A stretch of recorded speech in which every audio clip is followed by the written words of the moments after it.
90% of startups fail. I have been an executive, an investor, an entrepreneur, an advisor, and a mentor for nearly 2 decades. And I have seen my fair share of failure. I started my journey in 1999, right after Yahoo had gone public. It was an incredible time of the dot-com era, and I went to work for a internet startup in Los Angeles, California. It was incredible. I was there when we raised our first $1 million, and then I called all my friends and told them we're going to be millionaires, so they better come work here too. And so they did. And then we proceeded to raise $120 million in funding.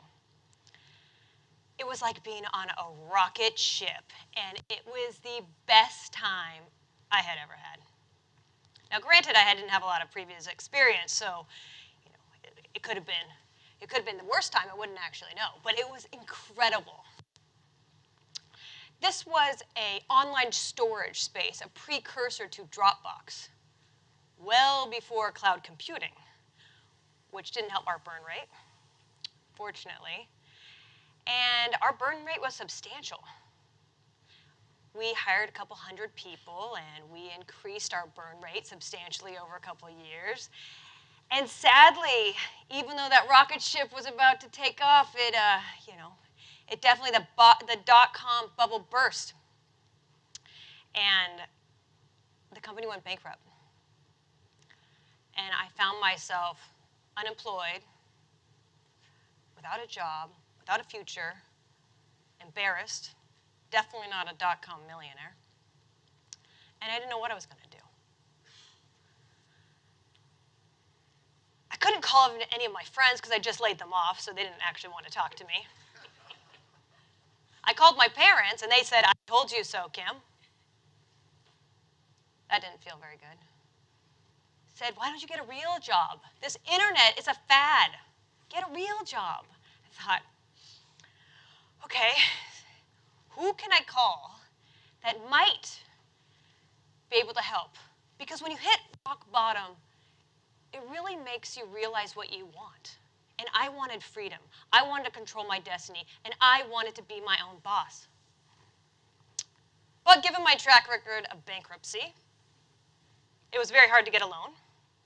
Given the timing of so many other companies going under, definitely even harder.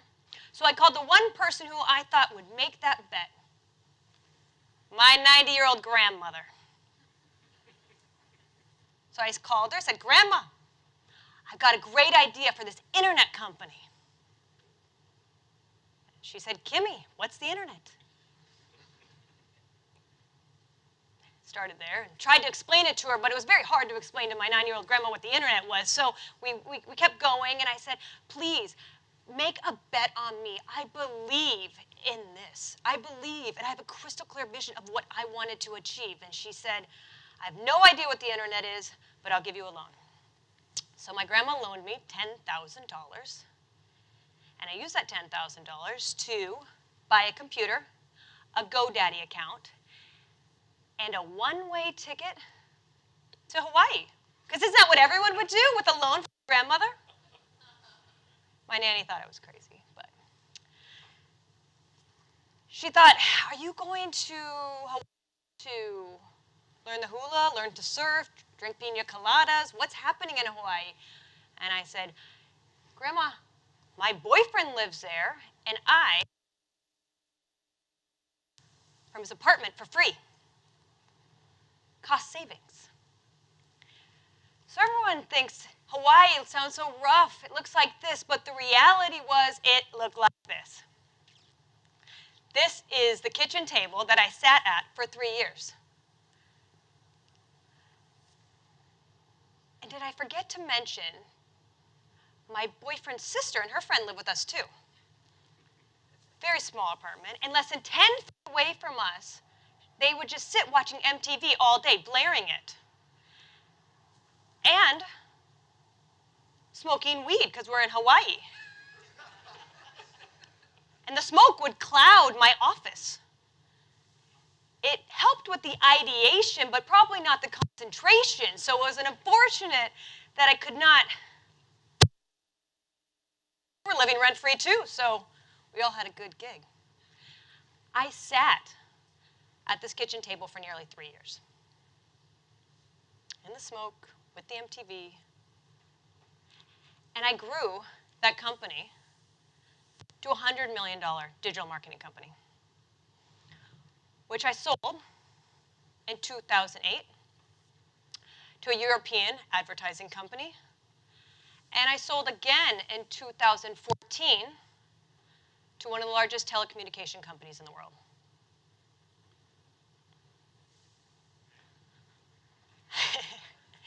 And looking back, people ask, was it just you had a great idea? What was the key to that success? Ideas are a dime a dozen. Yes, you have to have a good idea. That's table stakes. But looking back at the 70 companies I have since invested in, I've looked, what is the red thread? Ideas are a dime a dozen. Of the 70 companies, 14 have had exits for over $500 million.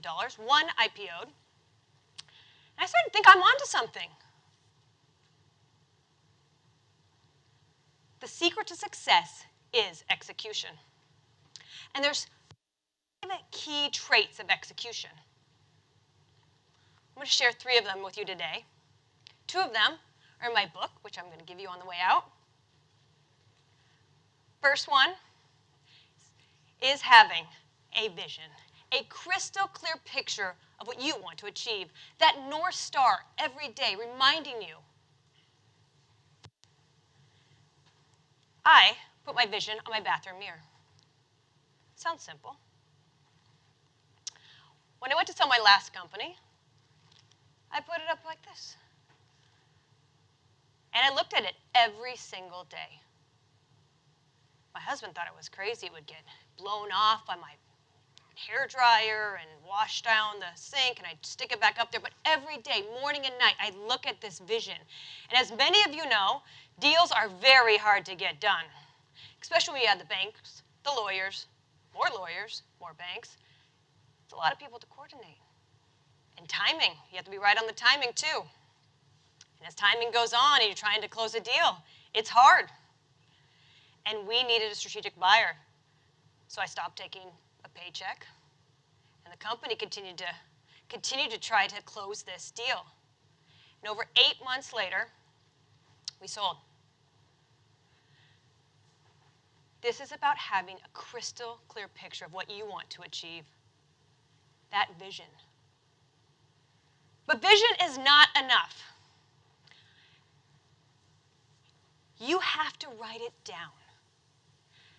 Professor Dave Cole at Virginia Tech says those people that write down their visions are 9 times as more likely to be successful over the course of their life as people that don't. This is so easy. Why wouldn't you do it? I do this every day. If you came to my bathroom mirror, I'll let you know what it says. But once you have your vision, you need something even more important. Resilience. I have never met a overnight success. On average, when I look at my portfolio companies, it takes even 5 years to get to a mark that you know is going to have a breakout success.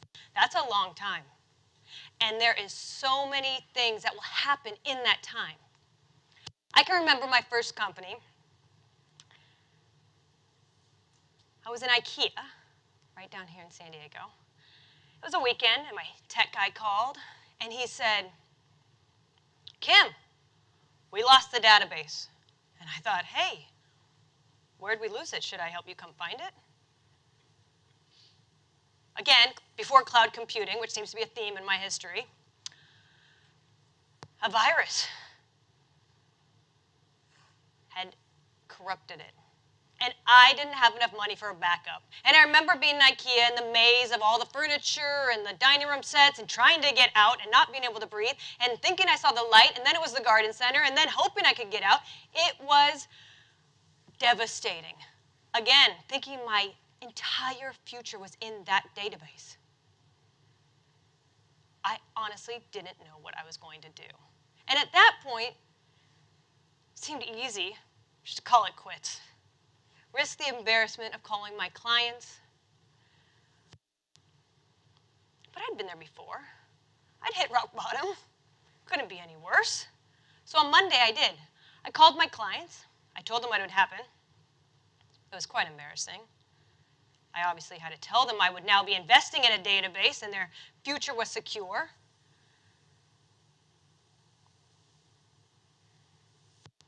And we continued on to build that $100 million company. Success is not a straight line. I wish it was. There are detours, there are roadblocks, there's dips, there's turns, there's dead ends.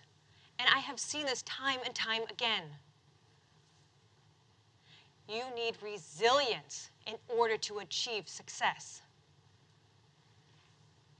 And you also need great relationships. Relationships are about surrounding yourself with supportive, inspiring, and encouraging individuals. Looking back, I've been very lucky to have a lot of mentors in my life. But when I first started, I had a lot of naysayers. And they would all tell me what I wasn't going to do. And then I read this quote by Jim Rohn, which is, "You are the average of the 5 people you spend the most time with." I looked around and thought, I'm spending time with everyone telling me that this isn't going to happen. This internet's a fad. You're going to go bankrupt job. And I thought, well, if I'm the average of these 5 people, I'm not going to go very far. So I decided one New Year's, right when starting the company, I was going to make a list,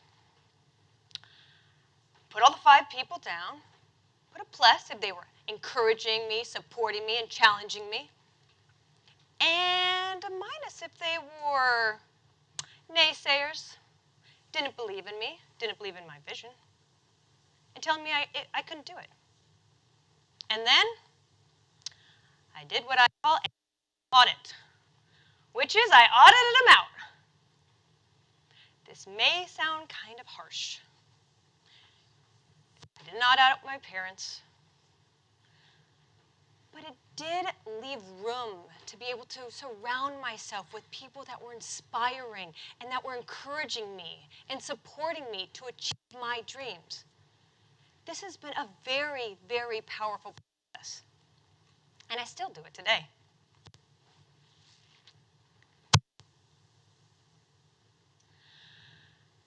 So if I can go from my kitchen table to starting my company, to selling it again, to investing, and writing a national bestseller, anyone can. So I challenge you, build the vision you have for your life. Surround yourself with healthy, inspiring, supportive relationships. And when you get knocked down, get back up again. Thank you.